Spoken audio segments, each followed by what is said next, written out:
Chaque année, à l'occasion du 26 décembre, les projecteurs sont braqués sur le football anglais. Derby historique, scénario rocambolesque et ambiance de folie, pas de doute, c'est bel et bien l'heure de la tradition légendaire du football anglais. Retour en image sur le Boxing Day, un événement footballistique décidément pas comme les autres. Mais avant toute chose, abonne-toi à Megafoot, le meilleur du foot en vidéo. Au Royaume-Uni, le Boxing Day est un jour férié qui a lieu tous les 26 décembre. Si depuis quelques décennies, la fête prend des allures de Black Friday, il s'agissait à l'origine d'une célébration chrétienne où les croyants devaient faire preuve de charité.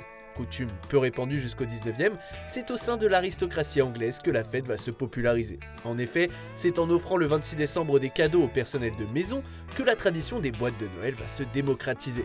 Jusqu'ici, pas de rapport avec le football, mais ne t'inquiète pas, on y arrive. Le 26 décembre 1860, Sheffield FC, surnommé le plus vieux club du monde, se déplace de quelques centaines de mètres pour affronter le Hallam FC. Ce premier match interclub devient alors le premier derby de l'histoire. Au coup de sifflet final, Sheffield l'emporte 2-0 chez son voisin, de quoi enflammer les quelques supporters qui s'y tiennent. Avec le temps, le football se développe davantage au Royaume-Uni, les clubs se multiplient et un championnat est alors mis en place. Afin d'honorer les différents derbys, le calendrier est organisé pour que les équipes voisines puissent se rencontrer le 26 décembre. A noter que jusqu'en 1957, les équipes enchaînaient 2 matchs en 2 jours puisqu'elles jouaient également le jour de Noël. Une cadence infernale qui s'achèvera lorsque les employés des compagnies de transport obtiendront le droit de ne pas travailler le 25 décembre. Les stades étant de toute façon peu remplis au Christmas Day, toute la lumière étant désormais laissée au Boxing Day. Le 26 décembre devient le rendez-vous à ne pas manquer. Si les supporters se déplacent en masse au stade, ils peuvent également depuis 1983 le suivre depuis leur salon, un changement radical qui n'a fait qu'augmenter l'envergure de l'événement. Mais si le Boxing Day séduit autant, ce n'est pas qu'une question d'affiche ou de timing, c'est aussi et surtout parce que les supporters sont conscients qu'en ce jour férié, tout peut arriver. Comme en 1963, où pas moins de 66 buts sont inscrits durant la journée. Fulham, Chelsea et Burnley font vivre un calvaire aux défenses adverses. Ce festival offensif a forcément marqué les amoureux du ballon rond. Et pourtant, ce moment de folie en est un parmi tant d'autres.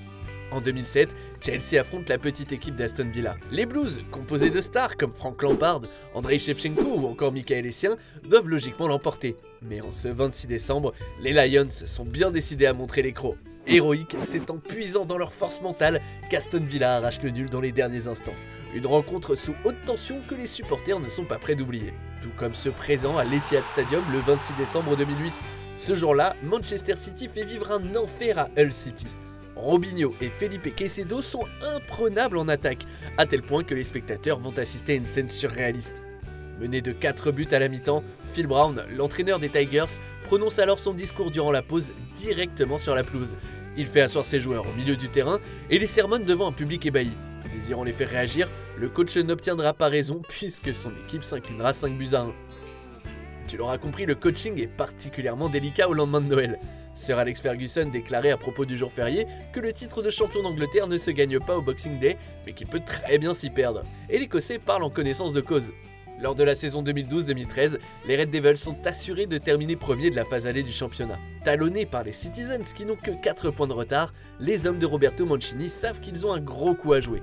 Malheureusement pour eux, ils ne parviendront pas à résister à la pression et s'inclineront 1-0 sur la pelouse de Sunderland. Fergie saisira alors l'occasion pour creuser l'écart. Revenu par 3 fois au score face aux Magpies, Chicharito délivrera Old Trafford en inscrivant un but à la dernière minute.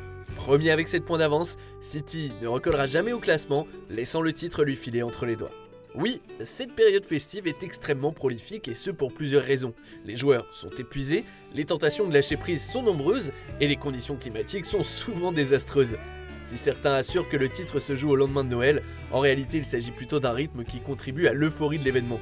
En 26 saisons, seules 2 équipes ont vu leur titre s'échapper, Newcastle en 2001 et Liverpool en 2013.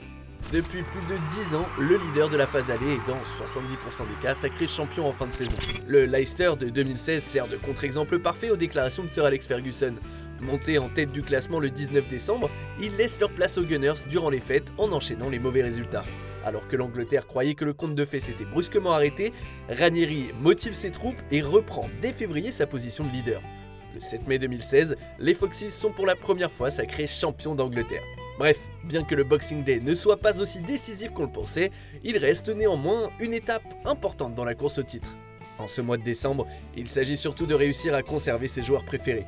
Privés de trêve internationale, les footballeurs sont particulièrement fragiles en cette période de fin d'année. À tel point que certains entraîneurs préféreraient supprimer cette tradition. C'est notamment le cas de Pep Guardiola ou de Jürgen Klopp. Mais si la question du calendrier surchargé anime les débats chaque année, il semble impossible que cette fameuse journée disparaisse dans le futur.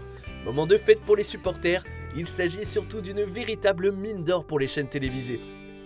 Et comme le dit l'historien Martin Jones, peu importe ce que demandent les joueurs, la Première Ligue danse au million de Sky et va toujours privilégier l'argent. Et toi, que penses-tu du Boxing Day? Est-ce que tu aimerais qu'il se développe dans d'autres championnats ou est-ce que tu trouves ça scandaleux comme le suggèrent certains coachs? Donne-nous ton avis en commentaire. Merci d'avoir regardé notre vidéo. Si tu as kiffé, n'hésite pas à parler de notre chaîne autour de toi, d'aimer, de partager. Quant à moi, je te dis à très vite pour une nouvelle vidéo. Ciao!